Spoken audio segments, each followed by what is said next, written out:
right.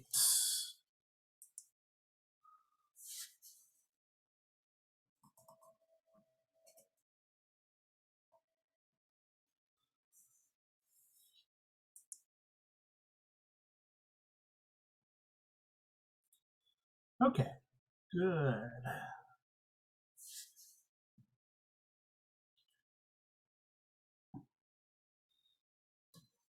All right, we'll be getting started here shortly.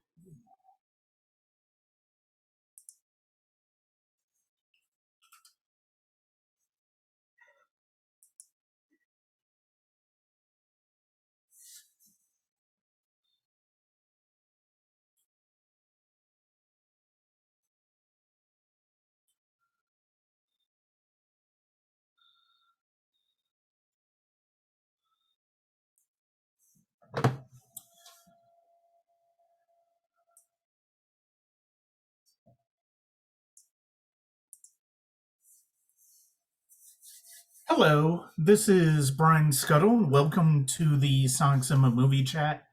It's been a while since I've been on for a variety of reasons, namely work, namely vacation. Those are the big things, but I wanted to, I had some time today, and I thought I'd go ahead and come back on to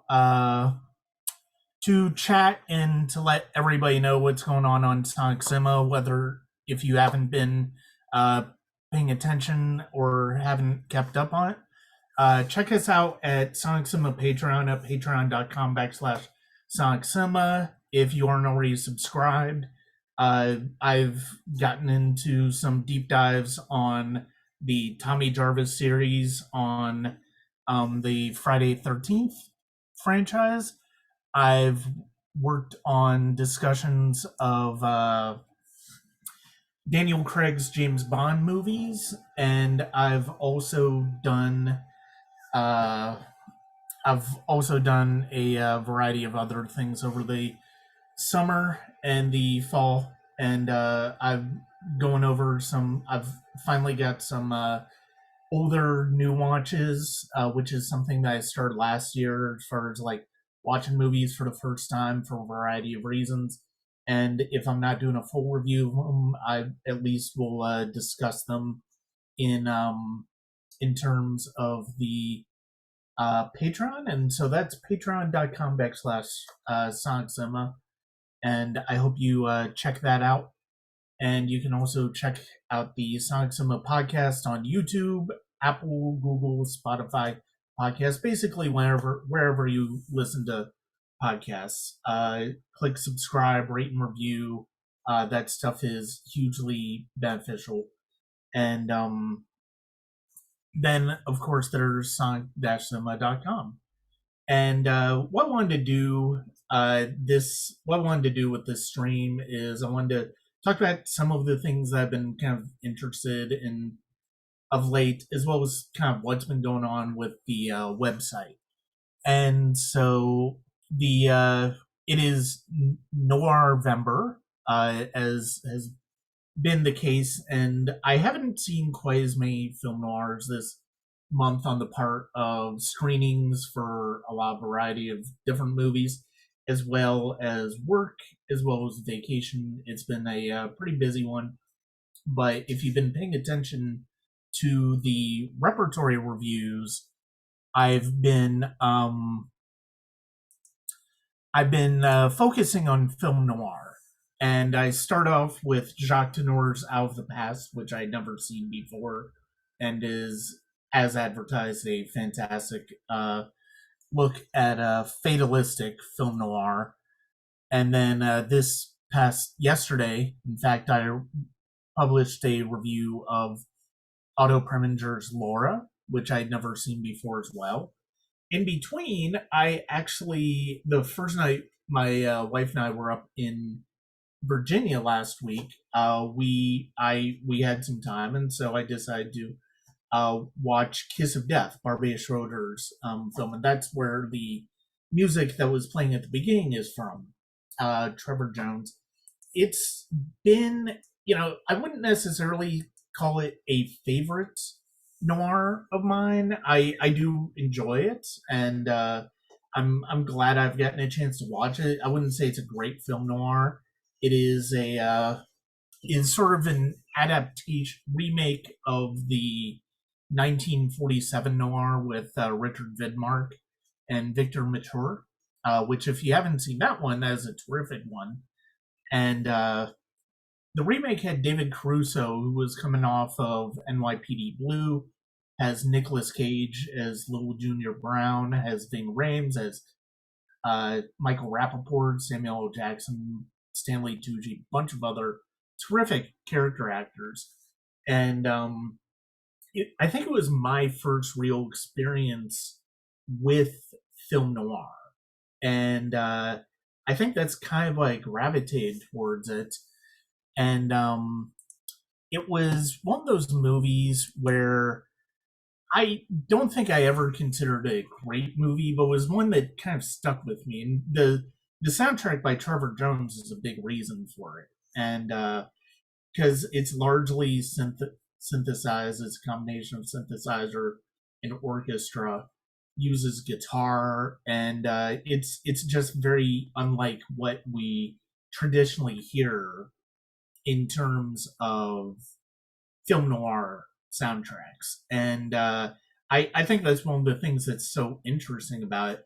Rewatching it, this was the first time in a few years that I'd seen Kiss of Death. And I think one of the things that stood out more than anything in watching it was because of the fact that David Caruso is not in he I think he's a good fit for the role he plays in Kiss of Death, but I'm not sure if he's charismatic enough in the role to be a leading actor. And you can uh, look at that because of the fact that all of the great character actors that are around him, especially Nicolas Cage's Little Junior, basically act circles around him, and it's all very big, and it's all of their performances are actually very big. And Schroeder's adaptation, the pacing is very deliberate, very slow. I wouldn't say it's as strongly paced as your typical 40s noir. It's very much a it's very much by the book film noir crime drama. And but it also, there's an element to it in the performances that I think elevate it. And I think that's comes from Richard Price's screenplay as well. He's written these characters in a way that you can go big with some of them, like like what Rappaport does, like what Cage does, like what Tucci does, that you can't help but watch them. And it was funny because of the fact that, Ving Rhames and Nicolas Cage would later do Con Air together. And that's a movie that, getting away from film noir for a second, Con Air is a movie that I feel like sort of has a lot in common with Kiss of Death in terms of not just those two actors, but in terms of adhering so much to the formula, but also going very much big and over the top, sort of like doing like taking it all to 11 version of that type of movie. And I mean, Con Air is very much a movie that does that. And so I couldn't help but think that those would actually make an interesting double bill.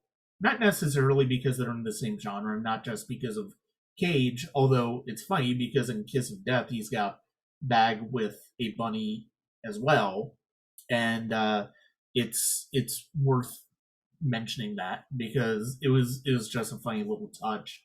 But I think it'd be interesting to watch those two movies back to back because it would be, you're not going to get great filmmaking, I think, in either one, but I think you're going to have a good time watching both of them. And So that's kind of what I was thinking with Kiss of Death and Con Air, and I might try to do that at some point and just see how I feel about that. Um, this year, this past month has been littered with press screenings, which is fantastic, especially seeing as though we're coming up on award season. The Georgia Film Critics Association, which I'm a part of, doesn't go until January, but I still want to get as much watch before then as possible. And these screenings, especially with some of the movies that I've been able to see, really are important for that. Um, a lot of the reviews are not available online yet, but in the past month, I had a chance to watch Spencer, the Princess Diana movie with Kristen Stewart, and I thought it was wonderful. It's bold. It's not. I can understand why people don't resonate with it, but Kristen Stewart's really good at with what Pablo Larraín uh, is asking of her, and if she, if she wins an Oscar, I'm not going to be too shocked because she is very good in this. Power of the Dog, Jane Campion's upcoming movie. This review will drop on the 29th of this month, and it's really a haunting film. And Campion is actually going to be my bookend filmmaker for 2022, partially because Power of the Dog was coming out, got me thinking of her in terms of her work again. Also, I watched In the Cut, her 2003 film, when I was watching sort of erotic thrillers. And then The Piano is joining the Criterion Collection in a 4K release. So that's kind of what had me thinking she would be a good one to cover for the repertory reviews for this coming year. And her western, which with Benedict Cumberbatch, Jesse Plemons, and Kirsten Dunst, is just it's a haunting film, and it's a wonderful film about toxic masculinity as well as how we shield our insecurity from others. And I think it's a terrific film, and I'm looking forward to people. If you get a chance to watch on the big screen, and you feel safe doing so, I highly recommend it. But if not, it's gonna be on Netflix December 1st, I believe. Um, Up next is then the next day I had a chance to watch Pedro Almodovar's Parallel Mothers, which is another terrific example of drama and comedy and melodrama from Almodovar. And he has become one of my favorite filmmakers, and I love watching his work.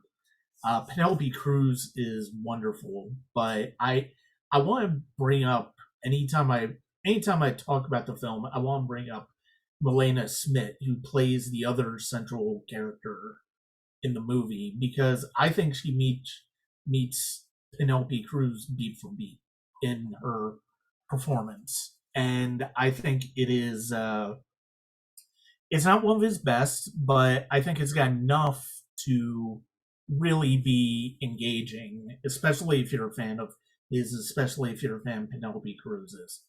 Um, Next up is House of Gucci, which was one of 4 screenings I had this week. That review is going to be dropping Monday night, and so I'll you'll have my full thoughts.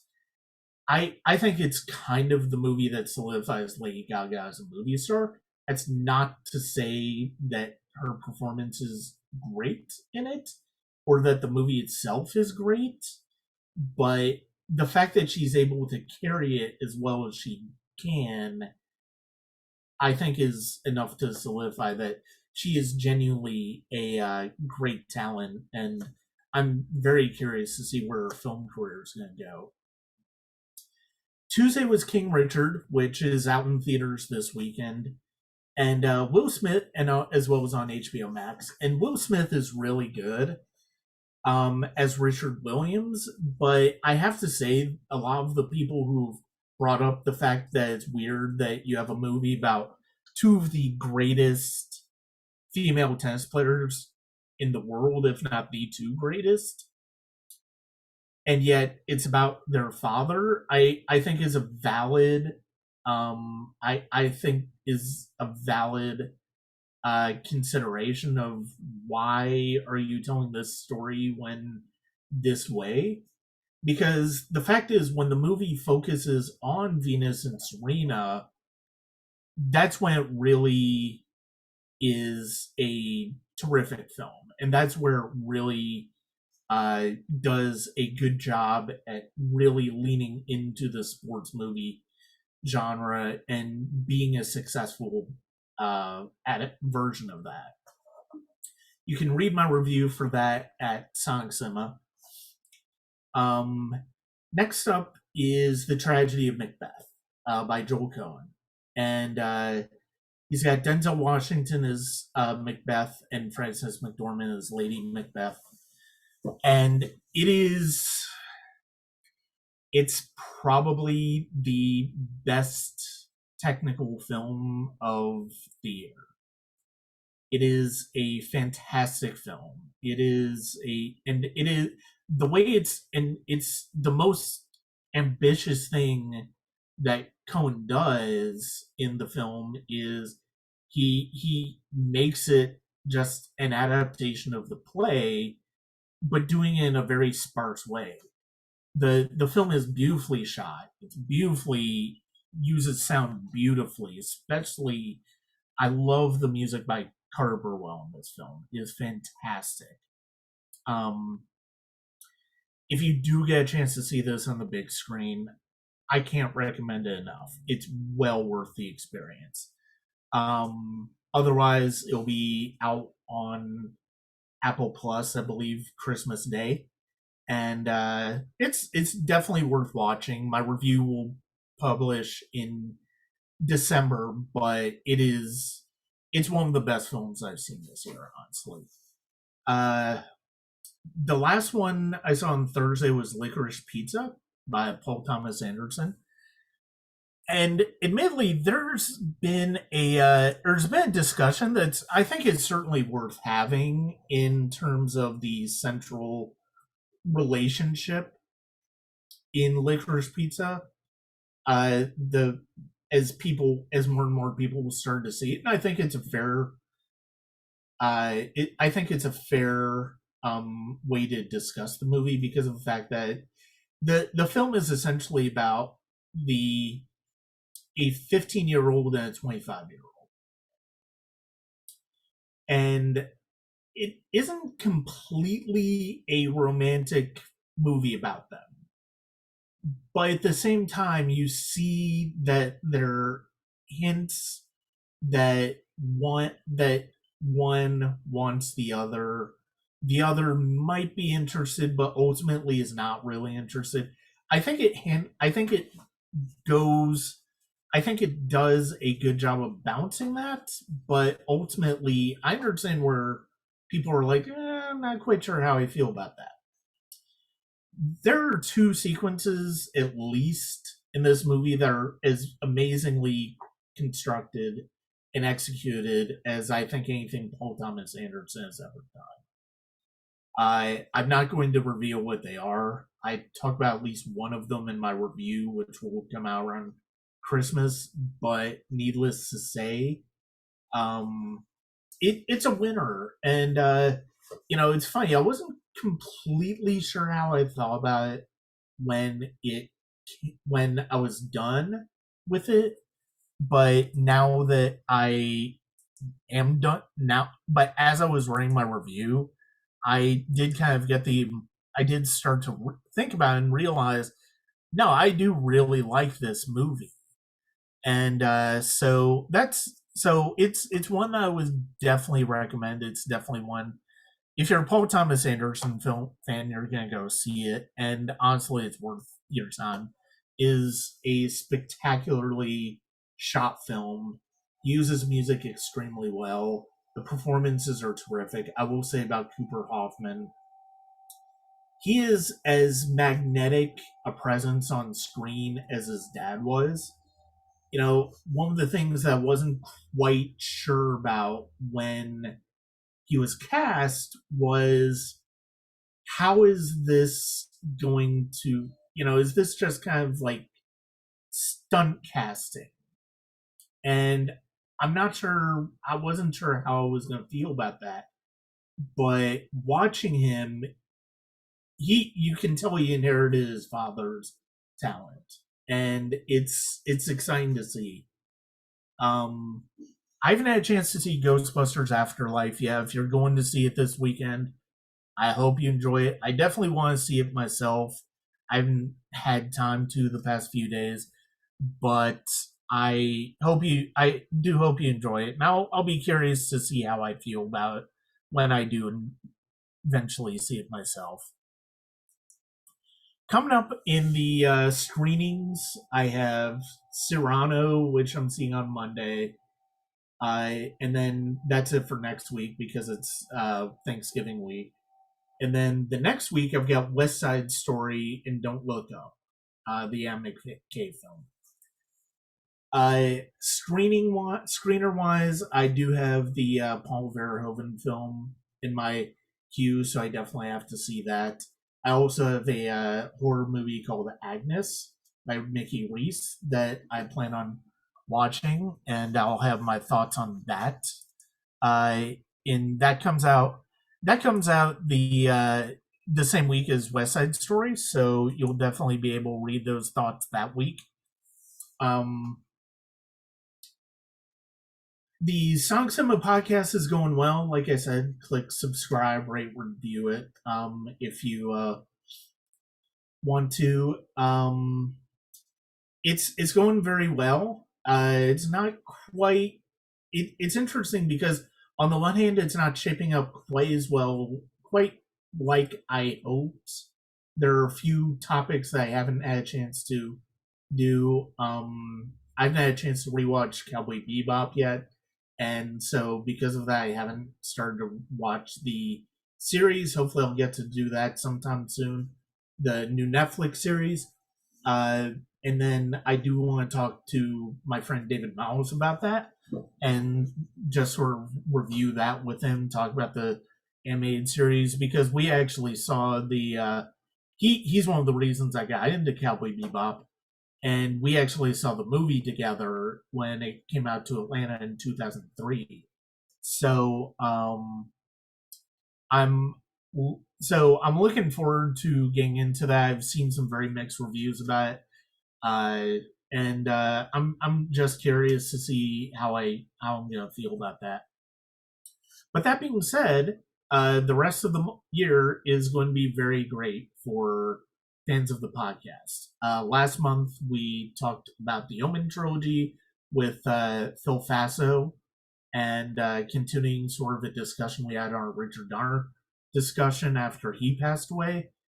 I had deep dive with Matthew Saliba into his work and into his life, and you can check that out.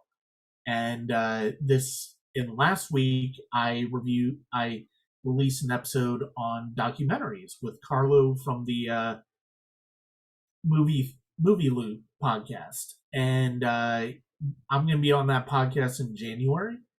I'm looking forward to being on that podcast in January. I think we've got a great subject in mind, and I'm really looking forward to discussing it with him.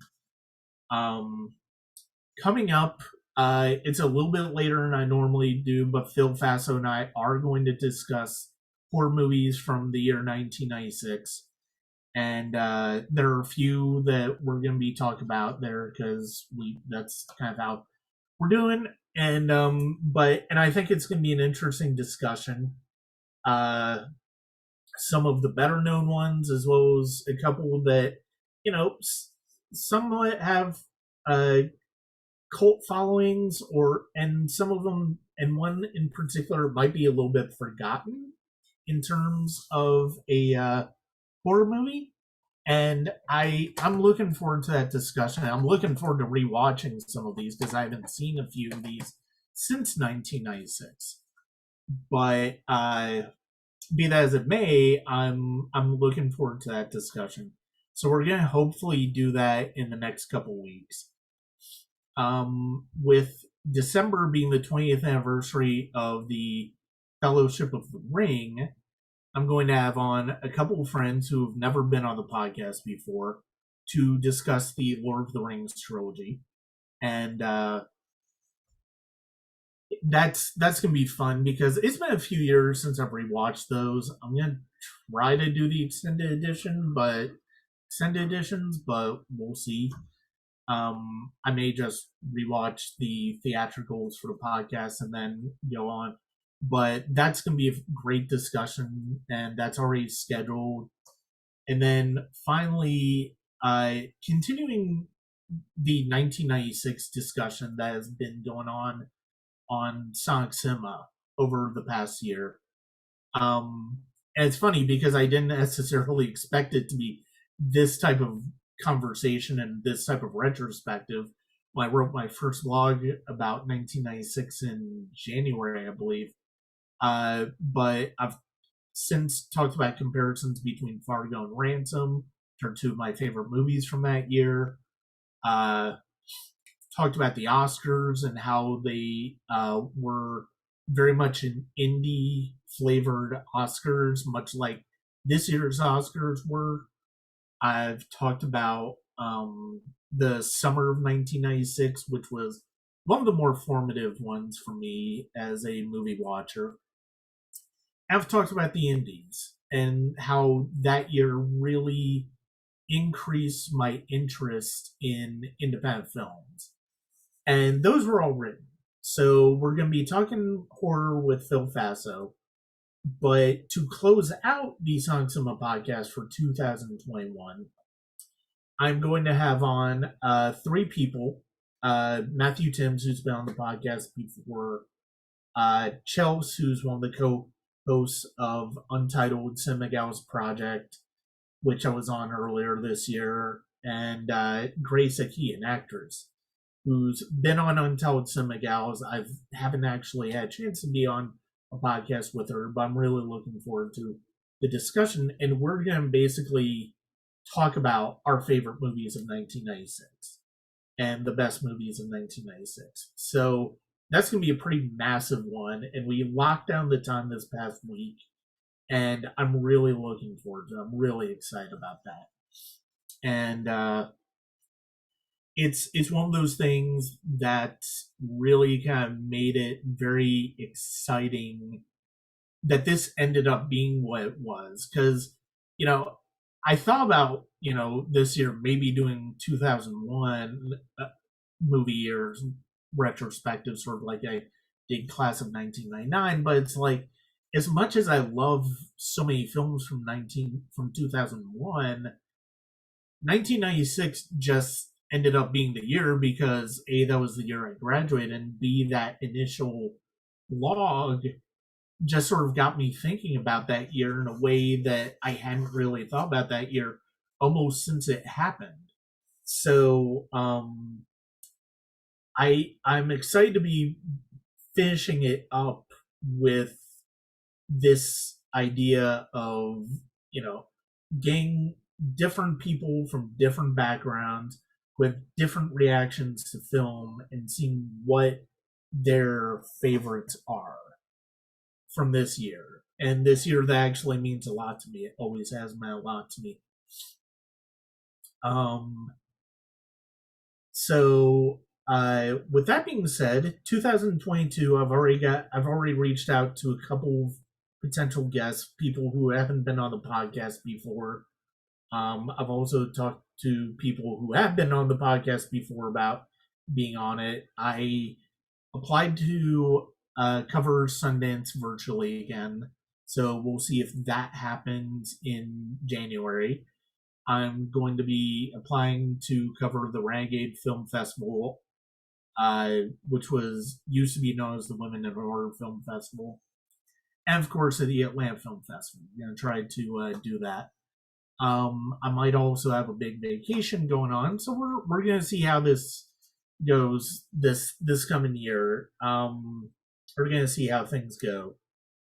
But it's funny because of the fact that like when I've been doing repertory reviews this year, I have a very big backlog of my bookend directors because I tried to until I go through their entire filmographies, I try to do at least one film from each of my bookend filmmakers each year. And this year that hasn't really happened.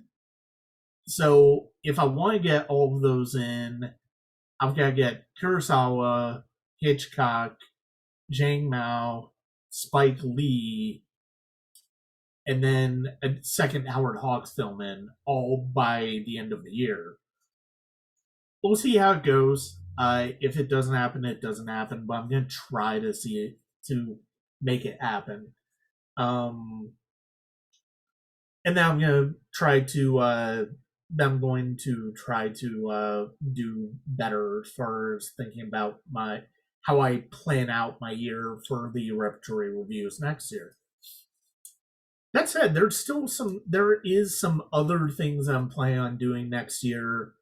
I in terms of dives into specific types of films or specific filmmakers. One of the things I'm going to do starting next year is I'm going to work on paring down my movie collection. And this is ironic given how much I've added to it over the past couple of years. But the fact of the matter is, it's like there's some of these movies that, and I think I've talked about this on the stream before, they just don't really have an interest in owning anymore. I did in the moment, but I don't really have an interest. Now I haven't watched them in a while. I'm not going to watch them in the future. So one of the things that I want to do, and this might be something that's just exclusively for patrons, is basically watching some of these movies one more time, doing sort of a quick take on them, and then removing them from my collection permanently. And it's going to be interesting to see how I feel about some of them now compared to how I felt about them then. But I'm pretty sure a lot of the ones I'm thinking about are they're going to be movies that their time in my collection has come to an end. And what I want to do is I basically want to wait a minute. I just a minute here.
Uh, I apologize for getting up, but the doorbell rang, and turns out it was UPS with some packages from Netflix that they tried to deliver yesterday, but nobody was here, so I had to go answer that, and yeah, it's gonna be interesting. So to see what all that is. Screener season is well in hand. I've gotten ones already for Mass, Mitchell versus the Machines, the Mitchells versus the Machines, Passing, and Summer of Soul. Uh, I think I would know what at least one of these are. So we'll see about that. I'll wait until after the stream is done. But anyway, so to get back to what I was saying about paring down my collection, and it's funny because of the fact that it's like when you're into movies as much as I am, when you love movies as much as I do, and when you start to love filmmakers, certain actors, you genuinely just want to kind of collect as much as possible.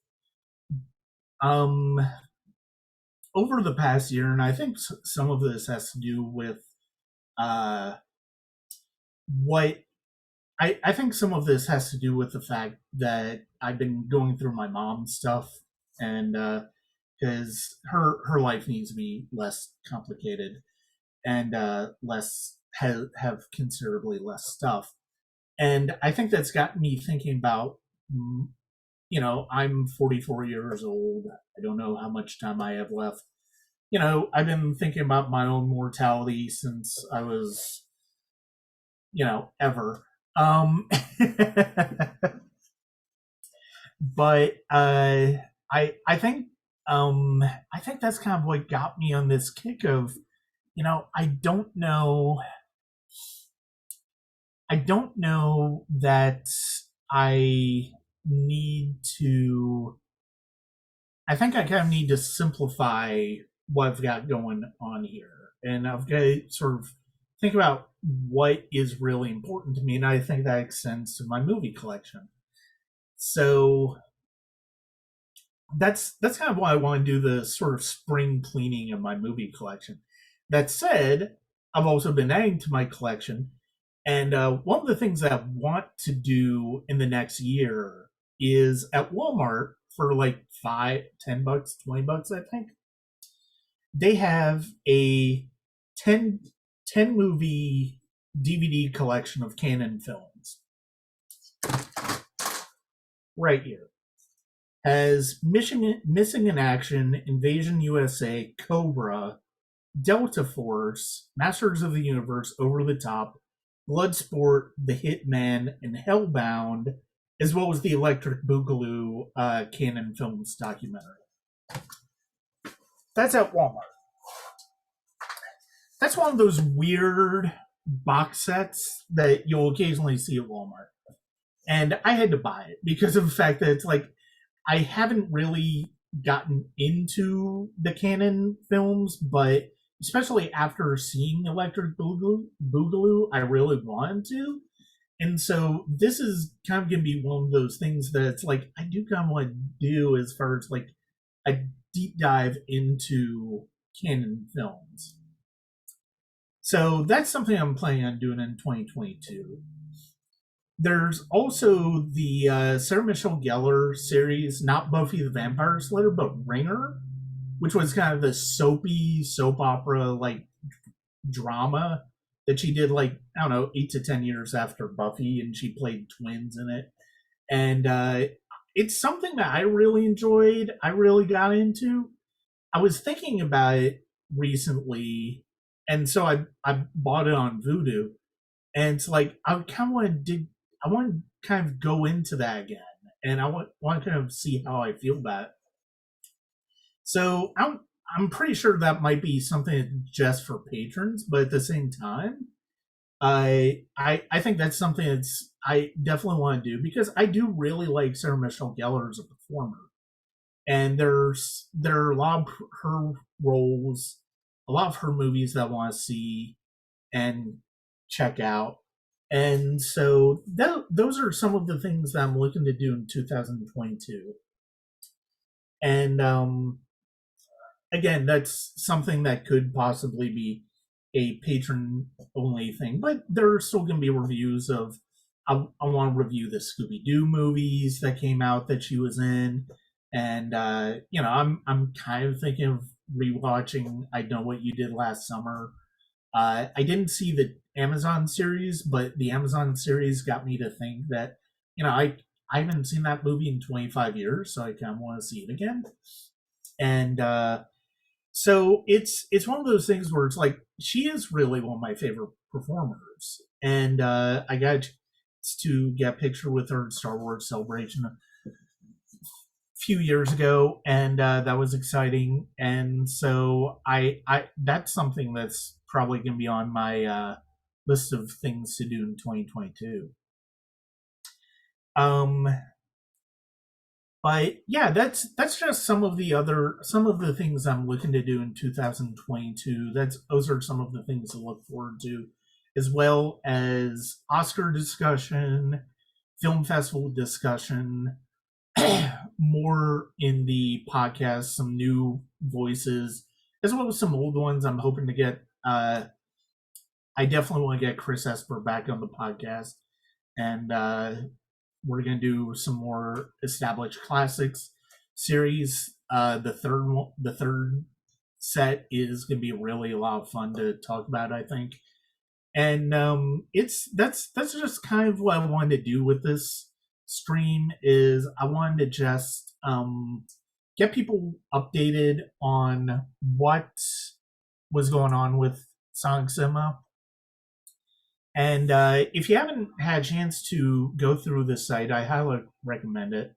My reviews of King Richard and Spencer are there, as well as a mystery movie that I saw that sort of has horror undertones called Double Walker. I really liked it. There's a documentary about a satanic panic story called The Acid King that's on there, and there's a few other reviews, and then of course there's gonna be the reviews that come out in the coming weeks with House of Gucci and West Side Story, Tragedy of Macbeth, Licorice Pizza, Power of the Dog, and then of course my favorites of the year. And it's gonna be a fun end of the year for Sonic Cinema. It's gonna be stressful because of the fact that I have to work, but we'll see how things go. So that's it for this episode of the Sonic Cinema Movie Chat. Thank you very much for joining me, and thank you very much for checking this out. I will say I'm recording an episode of Binge Movies, my second appearance on the Binge Movies podcast. We're actually going to be talking about the films of Don Bluth, and it's funny because that's actually involved me watching 3 of his movies for the first time. That I had seen 2 of them when I was younger, and then I hadn't seen any of his until I think Anastasia. But by that point, I had aged out of kids' movies, really, but I was into film very much. So, that's sort of how that worked out, and I'm looking forward to doing that discussion. It's going to be a really interesting discussion. It's going to be really interesting to talk about those movies, and I think that's it. And that one's going to air in 2022. Hopefully, like I said, I'm going to be on the Movie Loop podcast. I'm really excited about that discussion. And hopefully there are going to be some more podcast appearances in the coming year. That's it for this episode of the Sonic Cinema Movie Chat. Thank you very much for checking it out. I appreciate it. And keep checking me out at www.sonic-cinema.com, the Sonic Cinema podcast, the YouTube channel, patreon.com/Sonic Cinema, as well as I'm regularly on Twitter, Instagram, and Facebook. If you haven't had a chance to join the Facebook group for Sonic Cinema, please do so. It's Sonic Cinema www.sonic-cinema.com. That's where I post my reviews there. I post general discussion items, and that's been a lot of fun to get that off the ground and have as much of a reaction to it as we have had. So thank you very much again, and thank you. I hope you have a good rest of the weekend and a safe holiday weekend for those of you who are who celebrate Thanksgiving. Thank you.